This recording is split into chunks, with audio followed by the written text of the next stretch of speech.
Olá, então mais uma vez vou me atrever a falar dos fundamentos que Jung nos trouxe, fazendo uma relação com a astrologia psicológica e dessa vez também com os orixás africanos.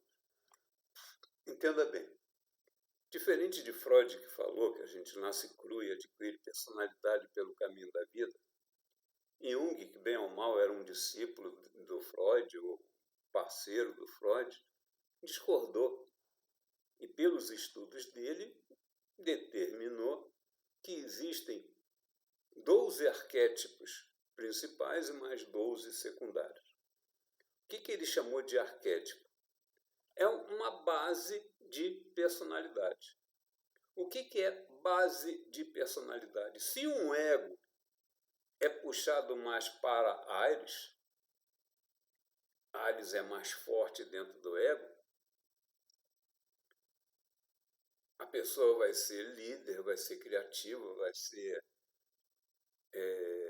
impulsiva, vai ser corajosa, independente de qualquer transtornos ou desvios de personalidade que ele venha a ter, independente das dificuldades que ele tenha com o inconsciente ou com os gostos sentimentais. Na astrologia psicológica, a gente separa ego, inconsciente e gostos sentimentais. Aí vamos lá, 12 arquétipos, 12 signos. Cada signo puxa a sardinha para um dos orixás. Áries é Ogum, Touro pode pegar um tipo de Xangô, pode pegar Obá. 3, Gêmeos, um tipo de Oxóssi, um tipo de Oxum. Câncer, Iemanjá. Leão, um tipo de Ogum, um tipo de Xangô. Virgem, um tipo de Nanã, um tipo de Euá. Libra, um tipo de Iemanjá, um tipo de Iansã, um tipo de Oxum. Escorpião, um tipo de Iemanjá. 9, um tipo de Ogum. 10, Sagitário, 9 Sagitário, 10 Capricórnio, um Mulu.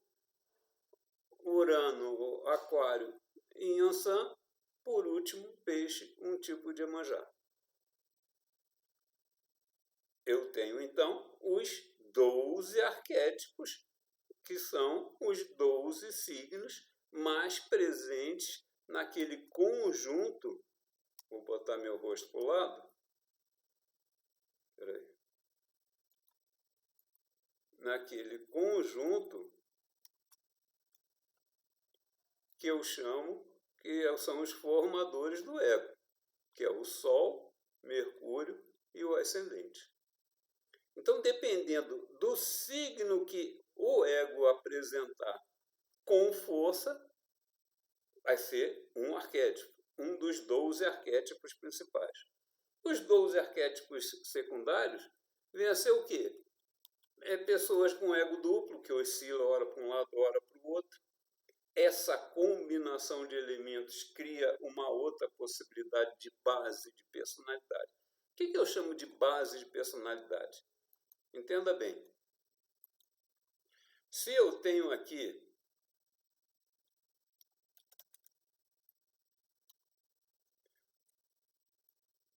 um ego com esse tipo de formação, ai droga,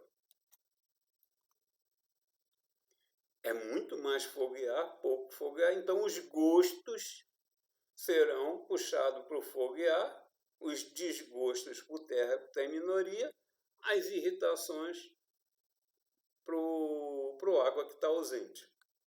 De acordo com a quantidade apresentada, eu vou, ora, ter uma base que tenha gostos assim ou gostos assados, que fazem os 12 arquétipos principais e as combinações dos outros 12 arquétipos secundários que Jung chamou. Agora, o que esses arquétipos têm a ver com os gostos, com os transtornos. Entenda bem. No texto que eu já fiz para todos vocês, e se eu não fiz ainda, me acha no WhatsApp, me dá os dados de nascimento que eu faço. Eu sempre faço uma sequência para explicar o castelo de cartas das dificuldades, que não tem nada a ver com a base do arquétipo, que é o ego. Então, vamos lá.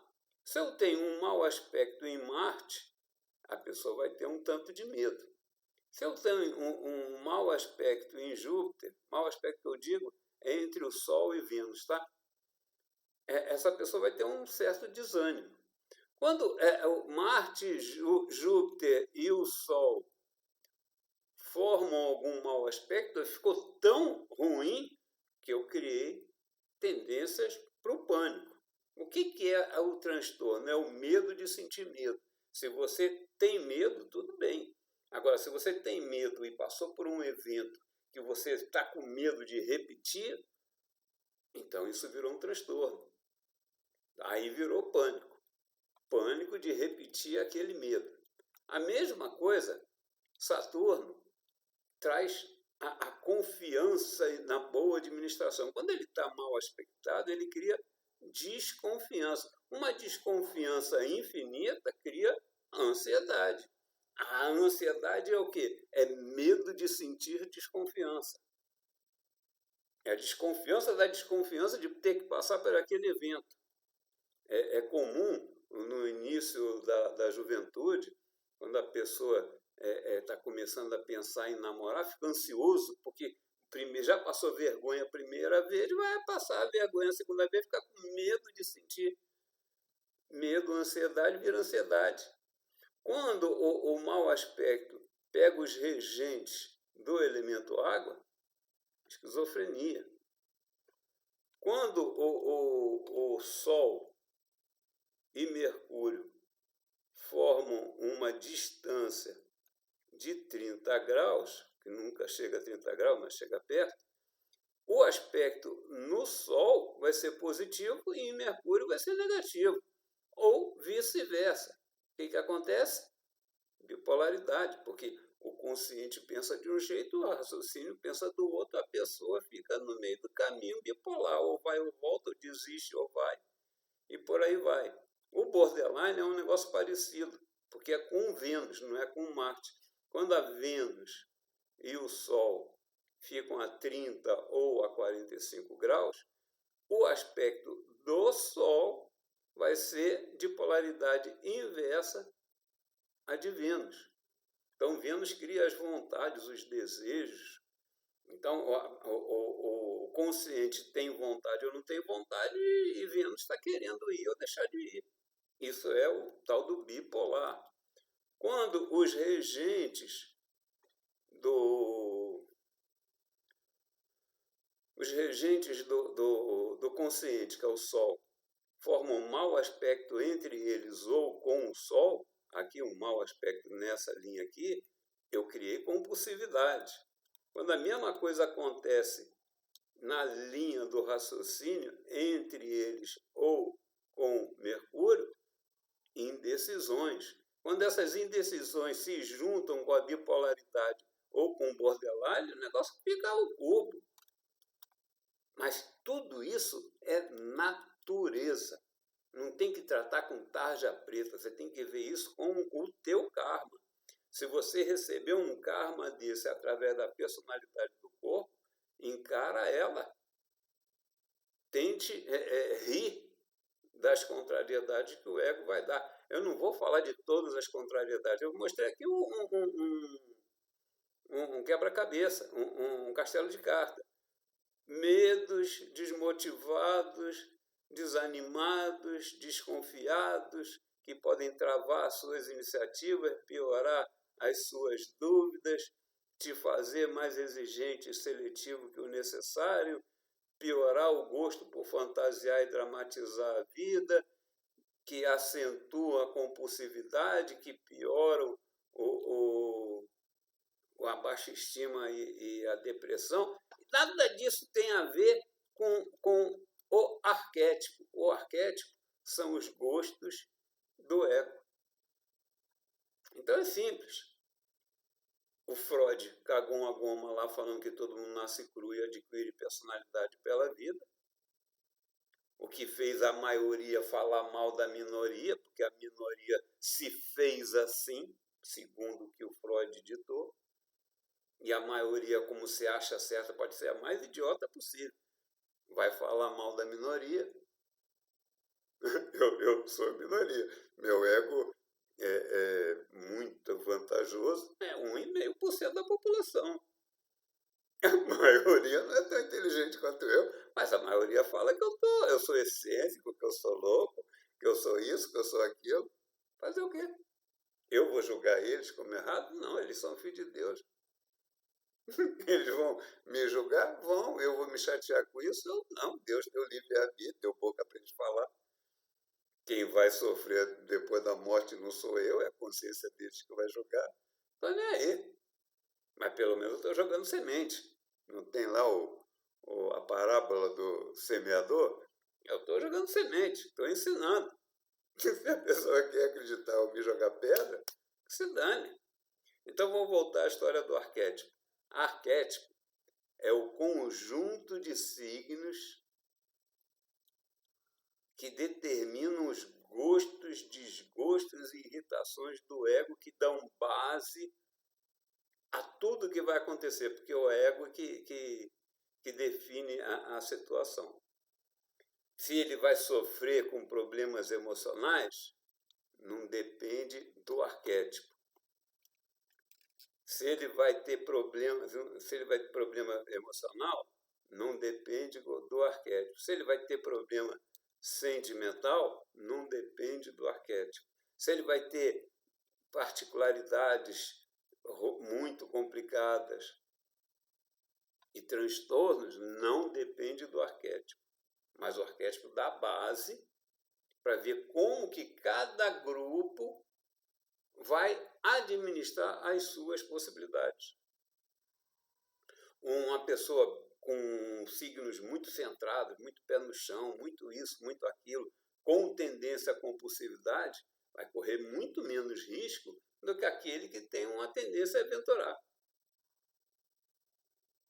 Aí é só ver o conjunto, a tendência que cria a consequência que se soma com a outra carta do castelo de carta para entender como que a coisa acontece. Então, em vez da pessoa ter que ir a uma terapia onde o profissional vai ficar chutando a possibilidade da anamnese, meu Deus, olha no mapa, que ali está escrito tudo que pode acontecer e as cartas que uma pode derrubar a outra.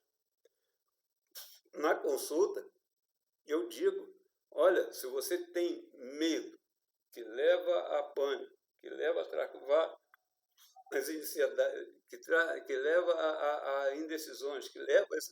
Se você percebeu que ficou com medo, segurar a carta do medo, o castelo não cai.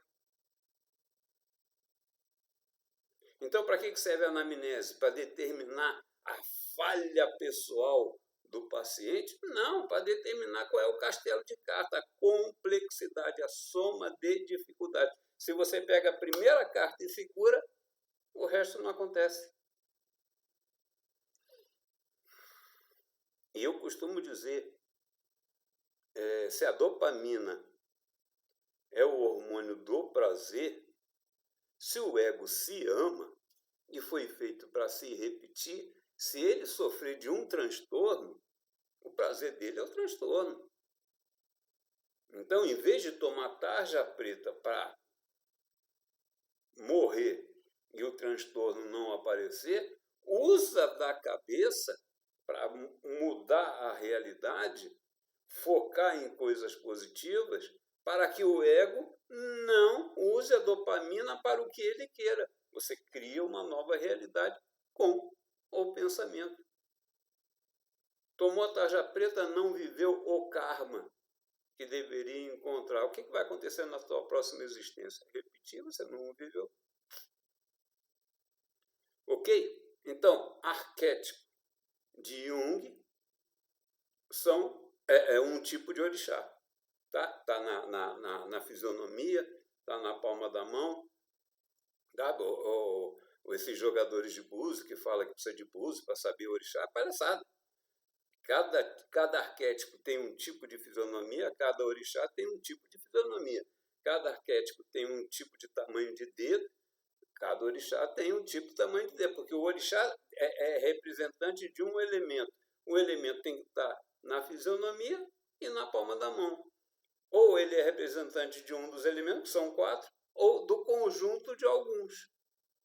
Aí o conjunto de alguns aparece na palma da mão e aparece na fisionomia. Pronto, encontrei o orixá ou o conjunto, pai e mãe, orixá.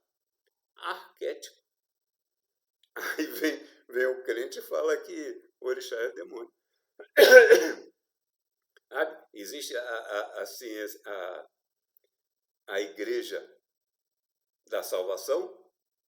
Há muito tempo eu não falo isso. Existe a igreja da salvação e a igreja científica. A igreja da salvação, você se ajoelha no milho, pede que Deus lhe resolva o problema. Na verdade, você enfatizou o problema, a oração quântica vai fazer o problema se repetir pela vida inteira. Você focou aquilo.